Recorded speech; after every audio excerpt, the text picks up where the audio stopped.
Hello people, welcome to Shan's world. Finally చాలా days తర్వాత మనం వైజాగ్లో one of the most happening place అయిన తెన్నేటి పార్క్ అయితే స్టార్ట్ అవుతున్నప్పుడే విజువల్స్ చూసారు ఎంత బాగుందో. బీచ్ సైడ్ రోడ్ అలా ట్రావెల్ అవుతుంటే ఏదో ఒక డ్రీమ్లోకి వెళ్ళిపోతుంటాం. చాలా బాగుంటుంది వైజాగ్ రోడ్స్ అయితే. సో ఆల్మోస్ట్ మనం తెన్నేటి పార్క్కి దగ్గరకు వచ్చేస్తున్నాం అనమాట. సో ఫైనల్లీ వచ్చేసాం. సో ఇదైతే తెన్నేటి పార్క్ ఆపోజిట్లో ఉంటుంది parking place. So bikes cars park చేసుకోవచ్చు అండ్ రోడ్ క్రాస్ చేస్తే అదిగోండి ఎదురుగా తెన్నేటి పార్క్. సో ఇంకా వెళ్ళిపోదాం పదండి. సో ఈరోజు వీడియో అయితే ఫుల్ వ్యూస్ ఉంటాయన్నమాట. ఫుల్ మీ స్క్రీన్ అంతా వ్యూస్తో మిమ్మల్ని మైమరిచిపోయేలా చేస్తుంది, అంత బాగుంటుంది. సో వీడియోని స్కిప్ చేయకుండా ఎండ్ వరకు చూడండి. అసలు ఈ పార్క్ ఎక్కడుంది, దీని డీటెయిల్స్ అండ్ ఎంట్రీ ఫీ ఉందా, పార్కింగ్కి స్పేస్ ఉందా, అన్నీ నీట్గా క్లియర్గా ఎక్స్ప్లెయిన్ చేస్తా. సో ఎక్కడ స్కిప్ చేయకుండా ఎండ్ వరకు చూసేయండి. అలాగే మన ఛానల్ని సబ్స్క్రైబ్ చేయకపోతే సబ్స్క్రైబ్ చేసుకోవడం మర్చిపోకండి. సో వైజాగ్ బీచ్ రోడ్లో కైలాసగిరి హిల్స్కి కింద రైట్ వ్యూలో మనకి తెన్నేటి పార్క్ అయితే కనిపిస్తుంది. అండ్ కైలాసగిరి హిల్స్ పైనుంచి చూస్తే అసలు వ్యూస్ అయితే అద్భుతంగా ఉంటుందన్నమాట, అంత బాగుంటుంది. సో ఇప్పుడైతే మనం తెన్నేటి పార్క్కి రీచ్ అయిపోయాం. అండ్ ఎంట్రీ డీటెయిల్స్ అవన్నీ చెప్తా. సో ఎంట్రీ అయితే ఫ్రీ ఎంట్రీ అండ్ పార్కింగ్ కూడా ఫ్రీ. కొన్నిసార్లు ఛార్జ్ చేస్తే 10 to 30 రూపీస్ ఛార్జ్ చేస్తారు. And next best timing to visit this park ఏంటంటే ఎర్లీ మార్నింగ్ సన్ రైజ్కి, ఈవినింగ్ సన్సెట్కి. ఇంకా అంత బాగుంటుంది అనమాట. సన్ రైజ్ అండ్ సన్సెట్ చాలా బాగుంటుంది. నేనైతే సన్ రైజ్కే వెళ్ళా. సో ఆ వీడియోని మీకు చూపిస్తున్నా. సో ఈ పార్క్ చూస్తుంటేనే చాలా బాగా అనిపిస్తుంది కదా. కిందేమో బీచ్, పైన ఏమో పార్క్. అసలు విజువల్స్ అయితే సూపర్గా ఉంటుంది. అండ్ వాకింగ్ చేసుకోవాలనుకున్న వాళ్ళకి పీస్ఫుల్గా అలా కూర్చొని మెడిటేషన్ ఆర్ యోగా ఆర్ అలాగా పీస్ఫుల్గా కూర్చొని బీచ్ని చూస్తూ అలాగా హ్యాపీనెస్ పొందాలనుకున్న ఇదైతే బెస్ట్ పార్క్ అనమాట.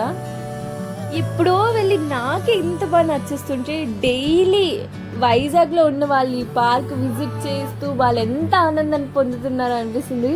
నిజంగా చాలా పీస్ఫుల్గా ప్రశాంతంగా ఉంటుందన్నమాట. నెక్స్ట్ అయితే ఈ ప్లేస్ మనం చాలా రీల్స్లో చూసుంటాం ఇన్స్టాలో. అండ్ చాలా బెస్ట్ ప్లేస్, చాలా బాగుందన్నమాట. మంచి ఫొటోస్ తీసుకోవడానికి అండ్ బీచ్ని ఫుల్ మంచి వైడ్ యాంగిల్లో చూడాలనుకున్నా అండ్ ప్రశాంతంగా అక్కడ కూర్చొని సన్ రైజ్ ఎంజాయ్ చేస్తూ ఆ బంగ్లాదేశ్ కార్గో షిప్ చూస్తూ అలాగ ప్రశాంతంగా కూర్చొని రిలాక్స్ అవ్వచ్చు అనమాట.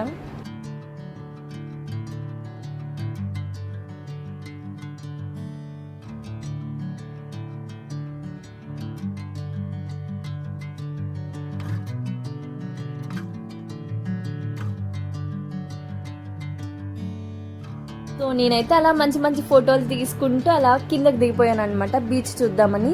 సో ఇది కిందకి వెళ్ళే రూట్ అనమాట. సో మనం అలా స్టెప్స్ దిగుతూ కిందకి వెళ్తే మనకి కింద మన బ్యూటిఫుల్ తెన్నేటి పార్క్ బీచ్ అయితే వచ్చేస్తుంది అనమాట. సో అలా కిందకి దిగిపోదాం. ఇంకా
సో అలా మనం కొంచెం అలా నడుచుకుంటూ వెళ్తే మనకు అక్కడ పెద్ద షిప్ ఉంటుంది అనమాట, ఒక కార్గో షిప్.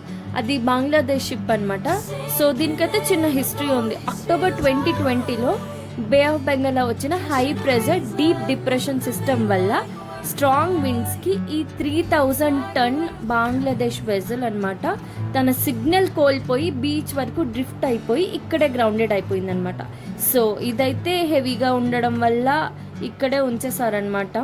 సో ఇదే టూరిజం అయిపోయింది.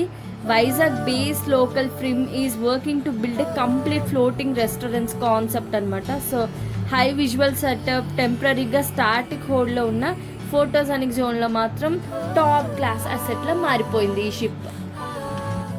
కొన్ని ప్లేసెస్ చూడడానికి సింపుల్గా ఉంటాయి కానీ అక్కడ ఉన్న వైబ్ మన మైండ్ని టోటల్గా క్యాప్చర్ చేస్తుంది.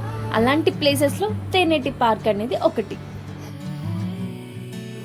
సో ఈ వీడియో చూసాక మీలో ఎంతమందికి ఈ పార్క్కి వెళ్ళాలనిపించింది అండ్ ఎంతమందికి వాళ్ళ మెమరీస్ గుర్తొచ్చాయి అండ్ ఎంతమంది ఈ పార్క్కి విజిట్ చేశారో వాళ్ళ ఎక్స్పీరియన్స్ షేర్ చేయండి కామెంట్ సెక్షన్లో. అందరూ మంచిగా సన్ రైజ్ సన్సెట్ ఎంజాయ్ చేయడానికి తప్పకుండా ఈ పార్క్ అయితే విజిట్ చేయండి. సో ఇలా మన వైజాగ్ ఫస్ట్ డే అయితే ఎండ్ అయిపోయింది. సో మీకు ఈ వీడియో చూసి ఎలా అనిపించిందో కింద కామెంట్ సెక్షన్లో చెప్పండి. మళ్ళీ నెక్స్ట్ బ్లాగ్తో మళ్ళీ ఇంకో రోజు కలుద్దాం. Until then keep smiling and keep vibing. Bye for now. Like, share and subscribe to Shan's world.